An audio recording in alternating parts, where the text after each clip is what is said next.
वक्फ bill संशोधन को लेकर आजकल राजनीति खूब गरमाई हुई है। चारों तरफ विपक्षी सरकार को घेर रहे हैं, साथ ही एनडीए के घटक दल भी विपक्षियों के निशाने पर हैं। इसके साथ ही चंद्रबाबू नायडू और नीतीश पर भी लोग जमकर वार कर रहे हैं। लेकिन इस दौरान अब चंद्रबाबू नायडू ने ऐसी बात कह दी है जिसके बाद पॉलिटिकल एक्सपर्ट कई तरह के कयास लगाने लगे हैं। दरअसल आंध्र प्रदेश के मुख्यमंत्री एन चंद्रबाबू नायडू ने गुरुवार को विजयवाड़ा में राज्य सरकार द्वारा आयोजित एक इफ्तार समारोह में वक्फ की संपत्तियों की सुरक्षा के प्रति अपनी प्रतिबद्धता जाहिर की। इस मौके पर उन्होंने मुस्लिम समुदाय को रमजान की मुबारकबाद दी और कहा कि तेलुगु देशम पार्टी हमेशा से अल्पसंख्यकों के कल्याण और उनके अधिकारों की रक्षा के लिए समर्पित रही है।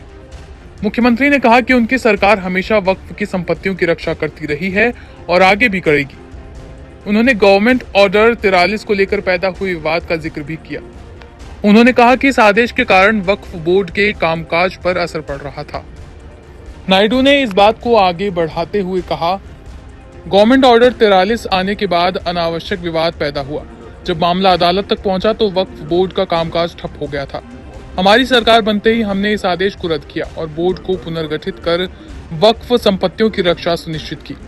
मुस्लिम समुदाय के आर्थिक सशक्तिकरण पर जोर देकर मुख्यमंत्री ने मुस्लिम समुदाय के आर्थिक उत्थान के लिए उठाए गए कदमों पर चर्चा करते हुए कहा कि उनकी सरकार ने 2025-26 के बजट में अल्पसंख्यक समुदाय के कल्याण के लिए 5,300 करोड़ रुपए आवंटित किए। नायडू ने कहा कि टीडीपी सरकार ने मुस्लिम समुदाय के साथ न्याय किया है और एनडीए शासन में उनकी स्थिति बेहतर होगी। उन्होंने पूर्व मुख्यमंत्री एनटी रामाराव के शासनकाल का उल्लेख करते हुए बताया कि टीडीपी सरकार ने हमेशा मुस्लिम समुदाय के कल्याण को प्राथमिकता दी है। नायडू ने आगे कहा कि टीडीपी सरकार के दौरान हैदराबाद में हज हाउस का निर्माण कराया गया और अमरावती में एक नए हज हाउस की आधारशिला रखी गई। लेकिन वाईएसआर कांग्रेस पार्टी सरकार की लापरवाही के कारण ये योजना ठप हो गई। मुख्यमंत्री ने मुस्लिम धार्मिक नेताओं के लिए दिए जाने वाले मानदेय में भी वृद्धि करने की घोषणा की। अब इमामों को 10,000 रुपए और मुइज्जनों को 5,000 रुपए प्रति माह दिए जाएंगे।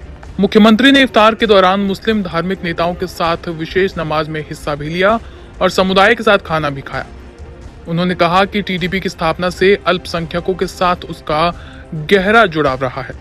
नायडू ने आगे कहा कि पार्टी धर्मनिरपेक्षता और समावेशी विकास में विश्वास रखती है। अब राजनीतिक जानकार नायडू के इसी बयान को कई तरीकों से देख रहे हैं। इस बयान के बाद क्या वाकई ऐसा मान लिया जाए कि इस बिल के संसद में पेश होने पर चंद्रबाबू नायडू इसे लेकर सरकार से बात करेंगे या फिर सीधे इस बिल का विरोध करेंगे? बहरहाल चंद्रबाबू नायडू की इफ्तारी का कुछ मुस्लिम संगठनों ने बहिष्कार भी किया, जो वक्फ संशोधन विधेयकों को लेकर नाराज हैं।